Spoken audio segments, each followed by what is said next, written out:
साया भी साथ जब छोड़ जाए ऐसी है तन्हाई। वो सामने बैठी है खातून, मेरे क्लाइंट के बिल्कुल बराबर, उधर वो सामने। क्या आप उन्हें पहचानते हैं? नहीं। मैं आपसे कोई शिकायत करने नहीं आई हूँ, लड़ाई करने नहीं आई हूँ, बल्कि आपका शुक्रिया अदा करने आई हूँ। पाकीज़ा से जुड़ा कुछ भी नहीं बांटा तुमने, सजा में भी हक जता दिया।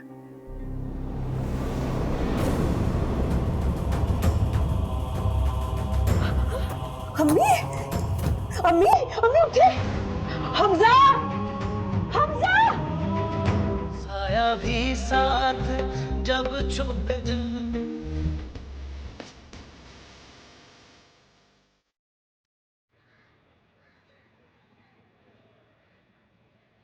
ये लीजिए। वो आप फोन कीजिए ना हमजा को, पूछे ना कि कब आएगा। अभी कल तो मुलाकात हुई है उससे, थोड़ा सा इंतजार कर लो। नाराज होगा मुझसे, वरना फोन ही कर लेता। वैसे गलती मेरी भी है, मुझे आपके साथ जाना चाहिए था। बस तुम्हें देख के मुझे बड़ा मजा आ रहा है। या तो इतना लंबा उसका इंतजार करते नहीं, और अब जब वो आने वाला है तो इतनी बेचैन हो रही है। अच्छा बस नहीं हो रहा ना, अब पहले ही बहुत वक्त जाया कर दिया मैंने उसको समझने में। अब एक पल भी उसके बगैर मैं रह नहीं सकती है। मेरे ख्याल में उसे थोड़ा सा वक्त दो, उसे अपने बारे में फैसला करने दो।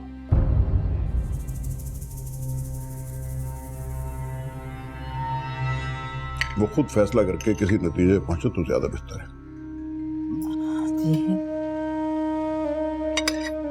मुझे चाय में तुम्हें भेज दो, मैं तैयार हो जाऊंगा इसके लिए।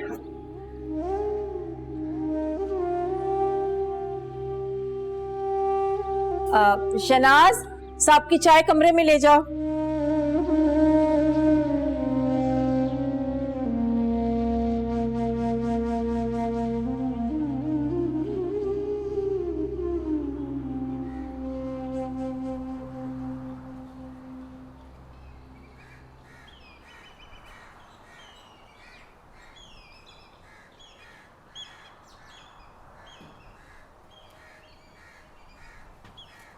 आज नाराज हूँ मैं आपसे, आज नाराज हूँ। गिला भी करना और शिकायत भी करनी है। मुझे छोड़ के चली गई है उस वक्त जब मुझे सबसे ज्यादा जरूरत है आपकी। पूरी दुनिया से लड़ पड़ी है क्योंकि मुझे पता था मेरी ताकत है, मेरे साथ मेरा सहारा है। मुझे छोड़ के चली गई।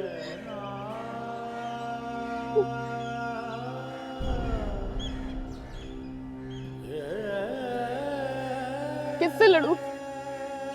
कैसे लड़ूं अब? कहां से लाऊं हिम्मत? बताएं।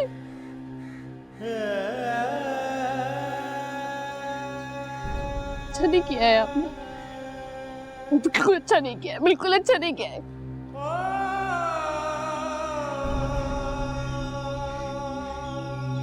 साया भी साथ जब छोड़ जाए ऐसी है तन्हाई।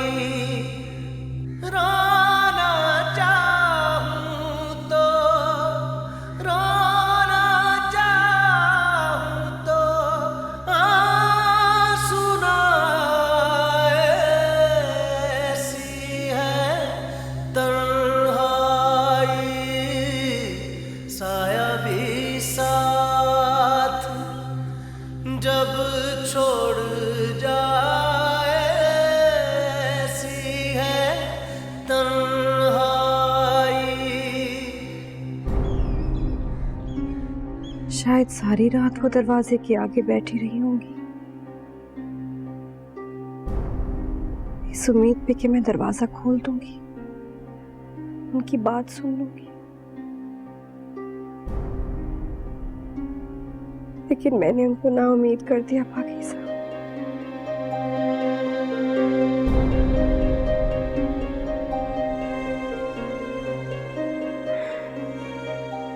आज अपनी नन्ना के साथ खाली हाथ खड़ी,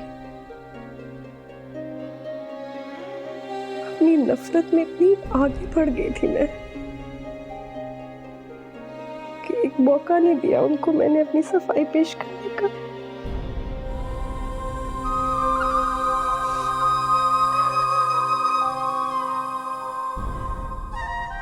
अब दिल चीख चीख के कह रहा है कि मैं अपने किए की माफी मांगू, मगर किससे? वो तो नाराज होके बहुत दूर चली गई।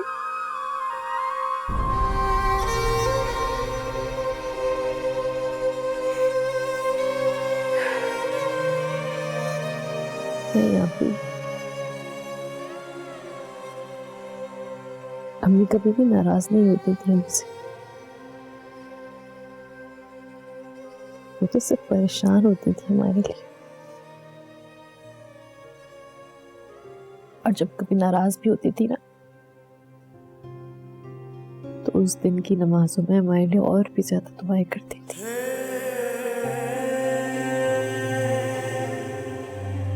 उनका कोई भी फैसला हमारी कोताही या उनकी नाराजगी पे नहीं होता था,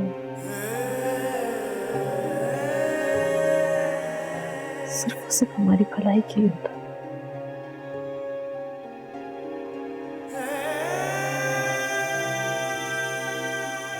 इसलिए आप अपने दिल पे बोझ ना लें। मेरी रूह को तकलीफ होगी।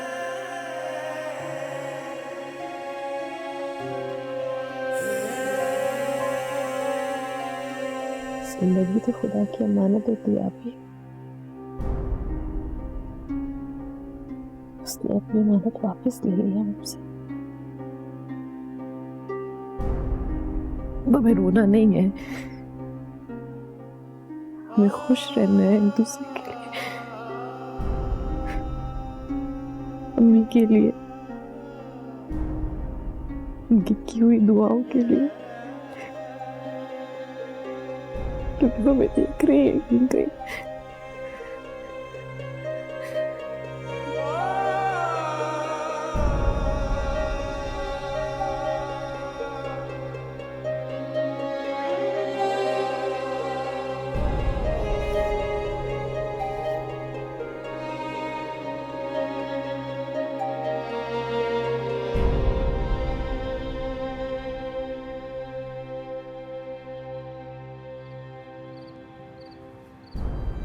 इतना सब कुछ हो गया, लेकिन ऐसा लगता है जैसे सब कुछ एक ख्वाब सा,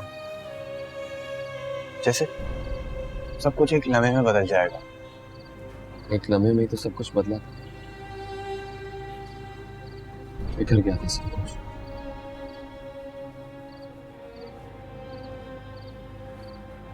और अब समेटने में लगता है सदियां गुजर गई हैं, मगर समेटा नहीं जा। हमजा कोई तो हल होगा। अभी तो हर कोई अपने अपने हिस्से की कुर्बानियां दे रहा है, अपने अपने हिस्से की सजाएं काट रहा है। यार आखिर कब तक हमजा? जब तक पूरी नहीं हो जाती। अब तो फैसला उसके हाथ में है जो फैसला करने की कुदरत रखता है। उसके फैसले पे कोई शक नहीं, ना बर्दाश्त से ज्यादा ना जुल्म से कम। सजा पूरी होते ही आसानियां पैदा कर देता, जैसे एक मां पर बर्दाश्त से ज्यादा बोझ नहीं था।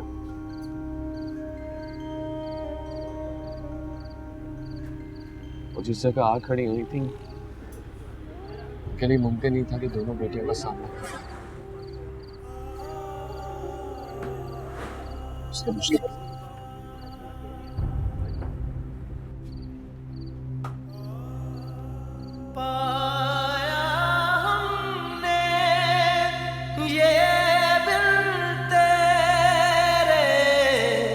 रंज की राहें और गम के अंधेरे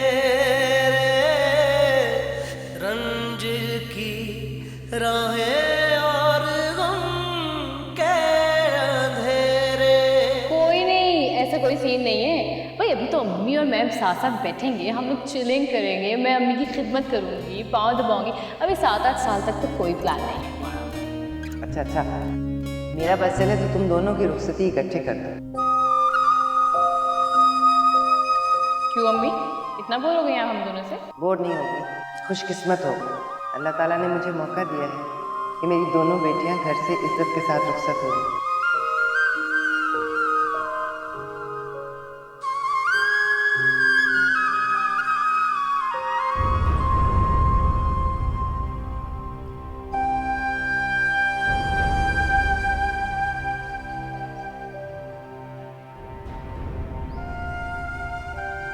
खुदा के फैसलों के आगे हम सब बेबस हैं।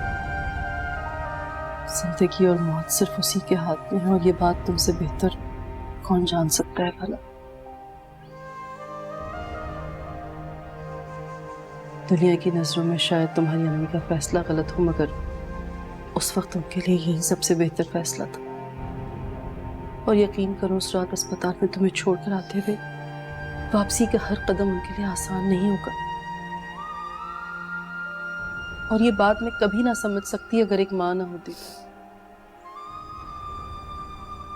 बेटी की पैदाइश पर हर माँ सुनती है कि खुदा उसके नसीब अच्छे करे, मगर तुम्हारी माँ ने सुना कि मनहूस हो तुम।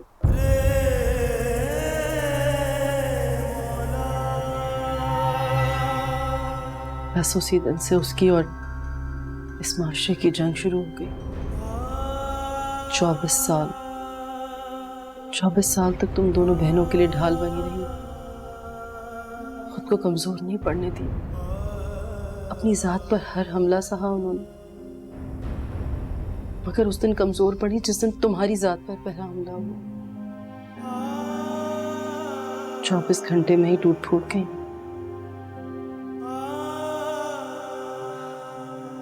मेरी तो खुदा से बस यही दुआ है कि अल्लाह ताला मुझे तुम्हारी अम्मी जैसा हौसला और हिम्मत अता करे।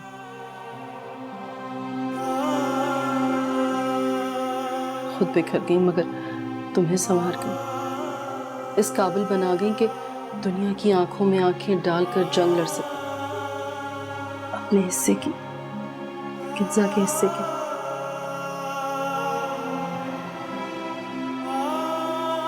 अल्लाह तुम्हारा नसीब यकीनन बहुत अच्छा करेगी।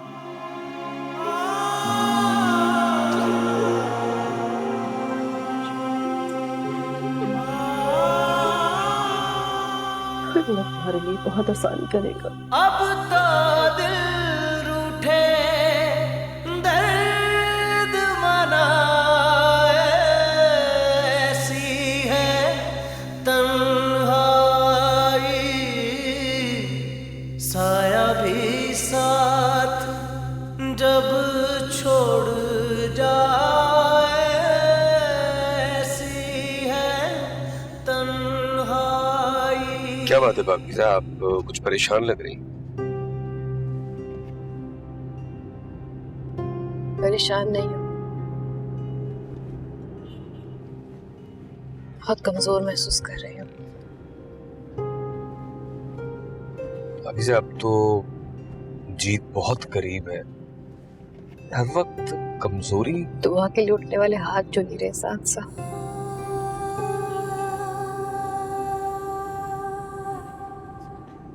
पिछले 1.5 सालों में मैंने मुश्किल से मुश्किल और कठिन से कठिन वक्त गुजारे,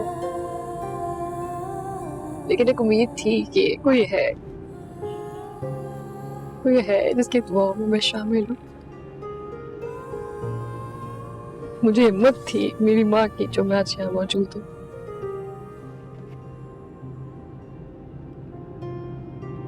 बहुत कमजोर हो गई अम्मी के बगैर। यूं महसूस हो रहा जैसे धूप से बचने के लिए एक छांवदार दरख्त के नीचे खड़ी थी मैं, और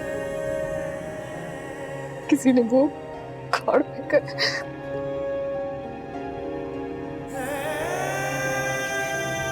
अम्मी नहीं है अब इस दुनिया में दुआ करने के लिए। वो कोई उम्र के लिए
अदालत की कार्रवाई शुरू की जाए। योर ऑनर, ये हॉस्पिटल की अटेंडेंस का रिकॉर्ड है। 7 बजे खादिम बशीर अपनी ड्यूटी खत्म करके जा चुका था और उसकी कॉपी मेरे फाजिल दोस्त वकील को भी दी जा चुकी है। जी बिल्कुल, बहुत बहुत शुक्रिया आपका वो रिपोर्ट्स की कॉपी मुझे देने का। जी जज साहब, वो तमाम डॉक्यूमेंट जो आपके सामने पेश किए गए हैं उनकी कॉपी मुझ तक पहुंच गई है। बहुत शुक्रिया आपका। जज साहब, बिल्कुल वैसा ही हुआ जैसा मैंने सोचा था। आपने सुना, मैंने कहा जैसा मैंने सोचा था। जी हां जज साहब, मेरे काबिल दोस्त ने बिल्कुल वैसा ही किया। इस मुल्जिम को बचाने के लिए, अपने क्लाइंट को और उसके हॉस्पिटल को बचाने के लिए ना सिर्फ तमाम के तमाम हॉस्पिटल के डॉक्यूमेंट्स को टेम्पर्ड किया, बल्कि जाली दस्तावेजात बना के अदालत के सामने पेश कर दिए। Objection your honour. एक मिनट वकील साहब, एक मिनट। आप इसे तो सीखा है, वो क्या कहते हैं आप, सबर, तहम्मुल। थोड़ा तहम्मुल कीजिए, सबर कीजिए। जज साहब, ये जितने भी सबूत मौजूद हैं, ये सब के सब जाली हैं, बिल्कुल उसी तरह। जी हां जज साहब, बिल्कुल उसी तरह जिस तरह जिंदा जीती जागती पाकीज़ा इस्लाम का, इसी हॉस्पिटल का, इन्हीं के हॉस्पिटल से बना हुआ एक जाली डेथ सर्टिफिकेट आप ही ने इस अदालत में जमा करवाया था। Objection your honour. बेहतर होगा कि वकील साहब इसको झुटलाने के बजाय कोई तो सबूत पेश करे। सबूत हैं, सबूत हैं। अब तो मुझे भी आदत पड़ गई है वो आपके साथ बोलने की, वो सबर, तहम्मुल। थोड़ा तहम्मुल कीजिए जज साहब। जज साहब, मैं सबूत पेश करने से पहले मुल्जिम से चंद सवालात करने की इजाजत चाहूंगा। इजाजत है? ठीक है, मुल्जिम को कटहरे में पेश किया जाए। जल्दी लेकर आएं।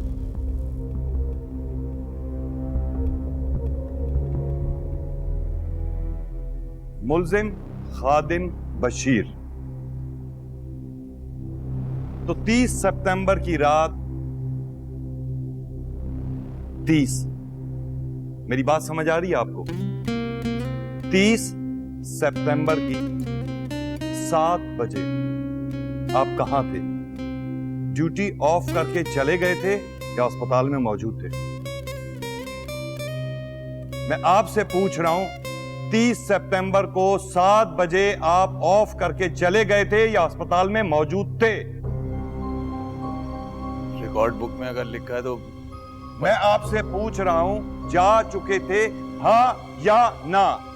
जी, रिकॉर्ड बुक में अगर पंचिंग नंबर है तो सही होगा। रिकॉर्ड बुक में पंचिंग नंबर और टाइम है, यही कहा ना आपने?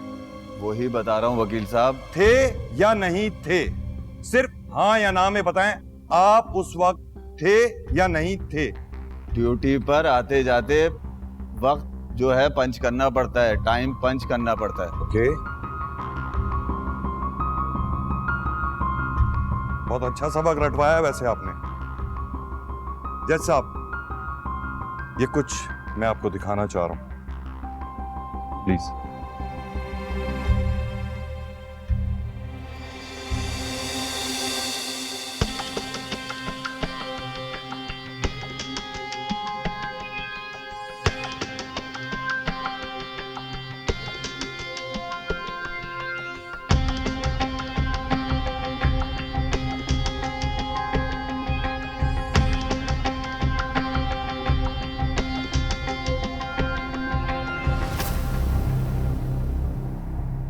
शुक्रिया। जैसा मैं इजाजत चाहूंगा, अगर मुल्जिम को भी एक नजर दिखा दिया जाए। दिखाएं। शुक्रिया, आपको भी दिखा दूं। जी खादिम हुसैन, तो आपने कहा 30 सितंबर की शाम 7 बजे आप ड्यूटी खत्म करके जा चुके थे, और वो क्या कहा था आपने? मशीन पंच, टाइमिंग, कुछ अला बला। जी यही कहा वकील साहब, और क्या? ऐसी ही कुछ टाइम बॉम्ब, टाइम मशीन, कुछ टेक्निकल चीजें मेरे पास भी हैं। वकील मैं साहब भी दिखाता हूँ आपको। क्या बोल रहे हैं वकील साहब? बोल नहीं रहा, दिखा रहा हूँ, प्लीज।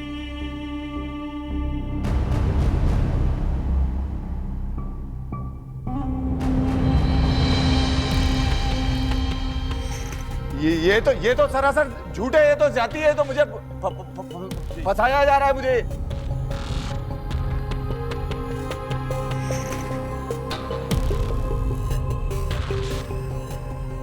ये मजाक कर रही है, ये झूठ है बिल्कुल ही। ये इसका क्या ताल्लुक है इस चीज से? Objection your honour. Your honour, ये सब कुछ झूठ है। और अगर थोड़ी देर के लिए मान भी लिया जाए कि ये सीसीटीवी फुटेजेस असली हैं, तो ये कैसे कहा जा सकता है कि खादिम बशीर पाकीज़ा इस्लाम के कमरे से निकला था? बिल्कुल ठीक कहा जज साहब, मेरे साथी वकील ने बिल्कुल ठीक कहा, क्योंकि आजकल तो ये सब करना बहुत आसान है, बच्चे भी कर लेते हैं। सबूत हैं मेरे पास वकील साहब। तामुल, सबर, तामुल।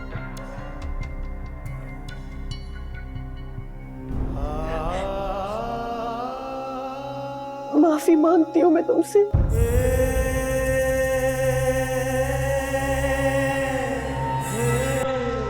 हर सलूक की जो मैंने तुम्हारे साथ की, अभी साथ जब छोड़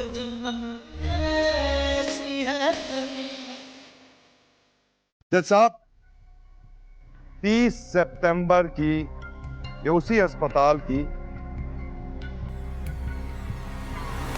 कुछ रिपोर्ट्स हैं, बल्कि बिल्स इन्हीं के आपके मोजिस शहरी अस्पताल के मालिक, इन्हीं के अस्पताल की एक मेरे पास कुछ छोटी सी रिपोर्ट है।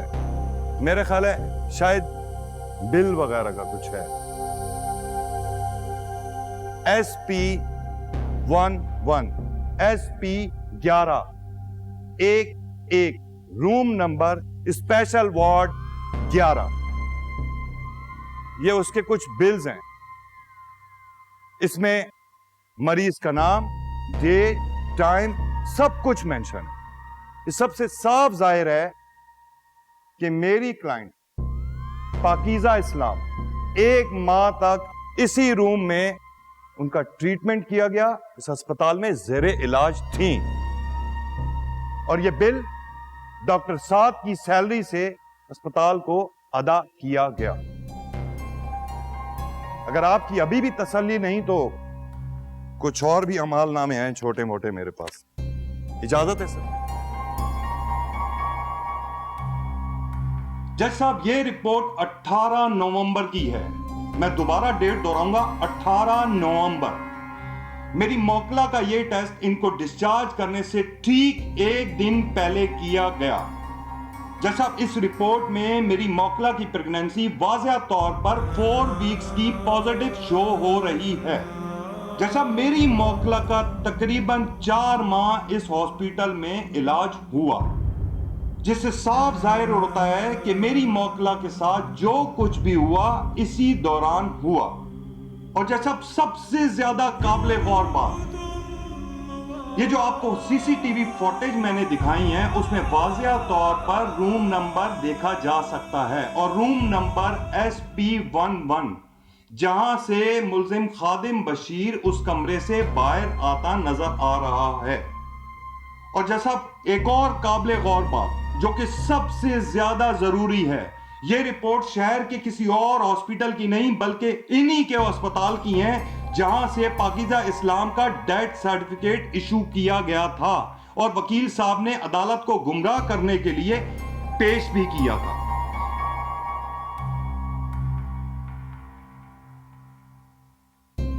मेरे पास एक और खास रिपोर्ट हमारे शहर के एक बड़े हॉस्पिटल की रिपोर्ट है।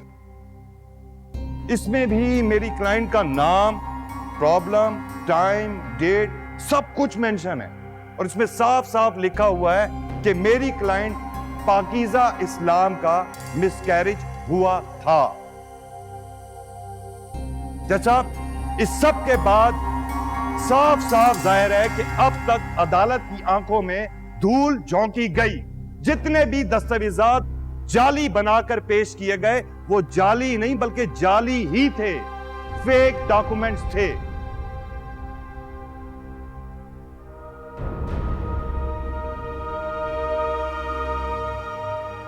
जी खादिम बशीर, अब आपको कुछ कहना है अपनी सफाई में? क्योंकि अब तो आपके पास बचने के लिए बल्कि आपके वकील साहब ने आपको मरवाने की पक्की तैयारी कर ली है। कुछ कहेंगे आप? मैं क्या बोलूंगा? मैं तो फंसा दिया गया हूं इसके अंदर। वकील साहब तुम तो बोलो ना कुछ, तुमने ही तो कहा था मैं बचाऊंगा तुम्हें। एक मिनट वकील साहब जज साहब इन्हें खामोश करा। एक मिनट, अभी आपने क्या कहा? जज साहब आपने सुना? इन्होंने कहा, इनके वकील ने कहा कि जो कुछ मैं कहूंगा तुम अदालत में वो कहोगे तो मैं तुम्हें बचा लूंगा। यही कहा आपने? यही इन्होंने मुझे बता, हाँ या ना? यही कहा या नहीं? साहब बोलो ना इसको, ये क्या बोले जा रहा है? मुझे समझ नहीं। आपने क्या कहा? दोबारा बोलें, क्या कहा? इन्होंने मुझे कहा था कि तुम जो मैं बोल रहा हूँ बोल दो, मैं बचाऊंगा। बचाओ, मुझे और कुछ नहीं कहना जज साहब, बहुत शुक्रिया।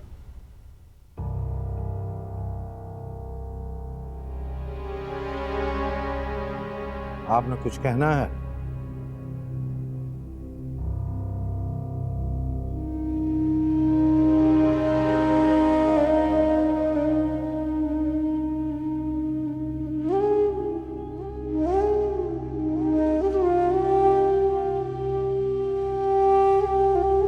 तुमने ली ये जान, तुम्हारी इस घटिया हरकत की वजह से उसने अपनी जान दे दी। सोच नहीं सकती थी कि तुम ये सब कुछ करोगी।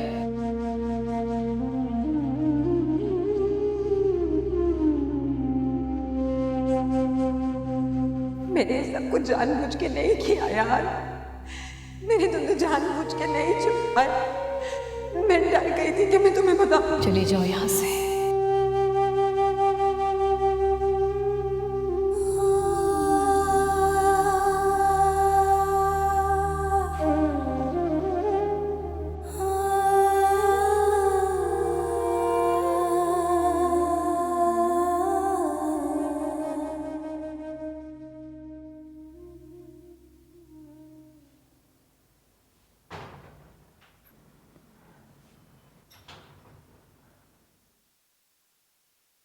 कमाल का हौसला है तुम्हारा हमसा।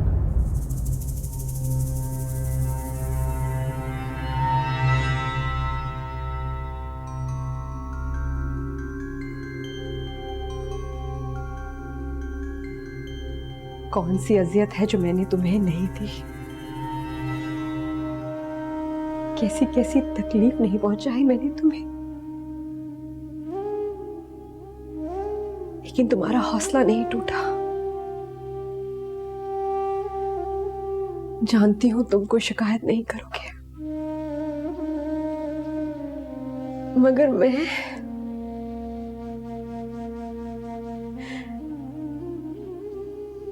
अपने किए पे बहुत शर्मिंदा हूं।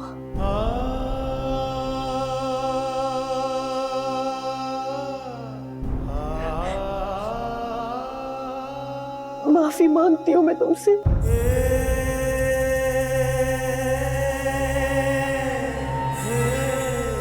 हर उस सलूक की जो मैंने तुम्हारे साथ की।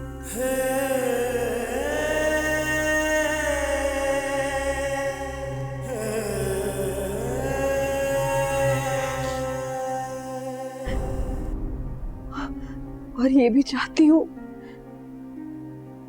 कि अब तुम मजीद अपने हौसले को मत आजमाओ, मत दो और अजियत अपने आप को। और कोई जरूरत नहीं है मजीद सजा पूरी करने की हमसा।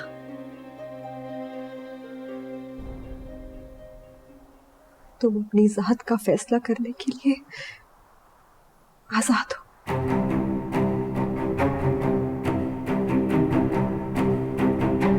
बिल्कुल आजाद।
आप बिल्कुल मत ये समझिएगा कि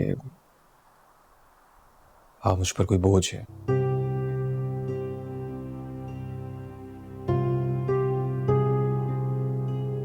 लेकिन मुझे लगता है कि आंटी के जाने के बाद आपकी बहन को आपके साथ की जरूरत है।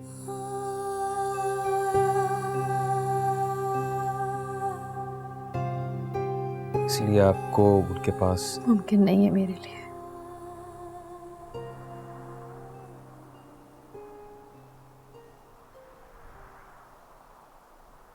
हमजा और आपी के वहां होते हुए वहां जाना मेरा मुमकिन नहीं है।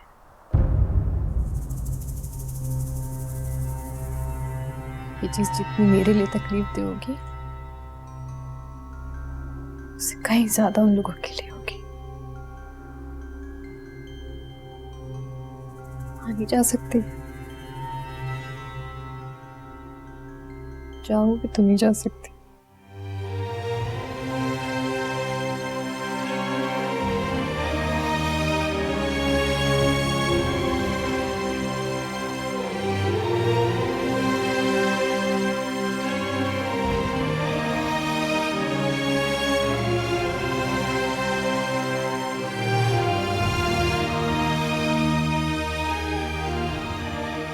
हमजा ने आपी से क्या शादी कर ली है। ये शादी उसके लिए सजा से बढ़ के और कुछ नहीं है, और ये सजा उसको तुम्हारी माँ ने दी। मैं चाहती हूँ कि तुम आपी के साथ अपना वैसा ही रिश्ता निभाओ जिस तरह कभी तुमने मेरे साथ निभाया था। अरे काम करो, अपने हाथों से मेरी सांसें खत्म करता हूं।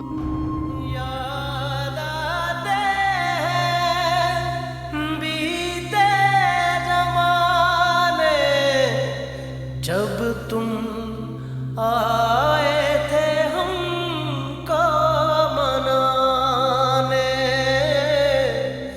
जब तुम आए थे हमको मनाने। तुम पागल वागल तो नहीं है? तुम क्या मखलूक है? तुम आयरन मैन तो नहीं जो तुमको दर्द नहीं होता। दूसरों के गमों का पहाड़ अपने सर पे उठाए घूम रहे हो। जितना तुमने एक जिंदगी में किया है ना, घर के लिए, लोगों के लिए, रिश्तों के लिए, इतना लोग 100 जिंदगी में भी नहीं करता। और इस दुनिया में जहां भूखे का पेट काट कर लोग अपना पेट भरते हैं, अरे यहाँ अपनी जिंदगी के लिए दूसरों की मौत तक गवा रहा है। अरे बस चले ना तो एक दूसरे की बोटी बोटी नोच कर खा जाए। तो तुम कौन सा अजूबा हो भाई? कमाल। अब यहाँ 10वें बार रहे हो कि हमसे कुछ हुआ नहीं। अरे तुमने हर एक रिश्ते का हक अदा किया।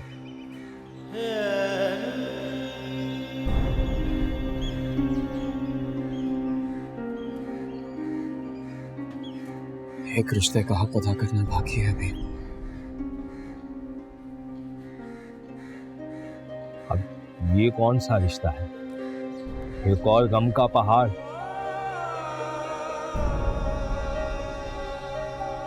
अल्लाह मियां इसका मुश्किल आसान करो।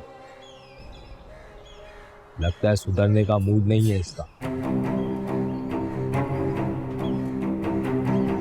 अब बोलो कौन है ये?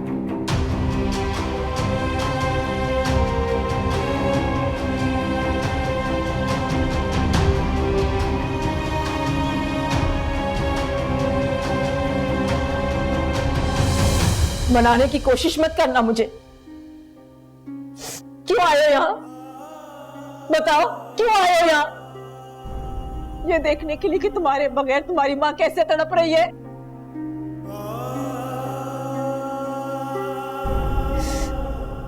माँ बाप और औलाद की जंग में हमेशा जीत औलाद की ही होती है। मैं हार गई, मैं हार गई, हमजा, मैं हार गई।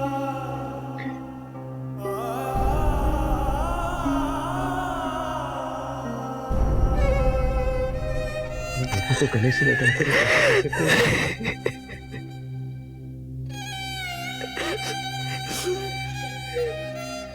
माँ बाप और औलाद के बीच में नाराजगी हो सकती है, अलहदगियां हो सकती हैं, पर जंग कभी नहीं हो सकती।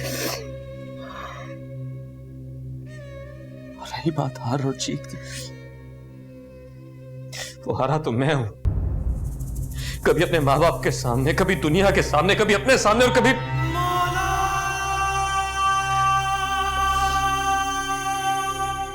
नहीं बेटा, नहीं, नहीं हमजा, नहीं बेटा, तुम सबके सामने जीत गए हो, सबके सामने जीत गए हो। माँ बाप के सामने उनकी तरबियत का भरम रखे, दुनिया वालों के सामने दो बेसहारा औरतों की इज्जत का भरम रखे, अपने और पाकीज़ा के सामने अपनी मोहब्बत का भरम रखे। आज अगर पाकीज़ा जिंदा होती, पाकीज़ा जिंदा है,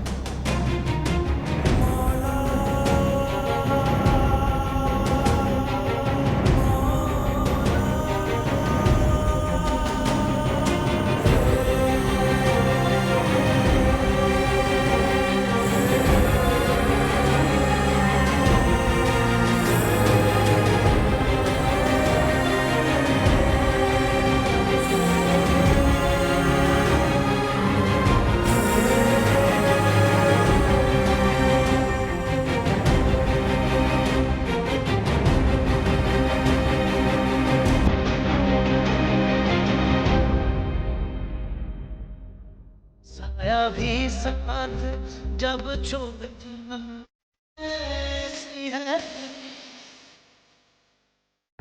एक मोहब्बत का दावेदार था, जिसकी मोहब्बत में मैंने अपना सब कुछ कुर्बान कर दिया। जो तेरी जिद की खातिर वो लेकर आई थी, आज हर मोबाइल में फैल चुके हैं। इस बुरके की उम्र को दागदार कर रही है, तू इसके काबिल ही नहीं है, उतार इसको।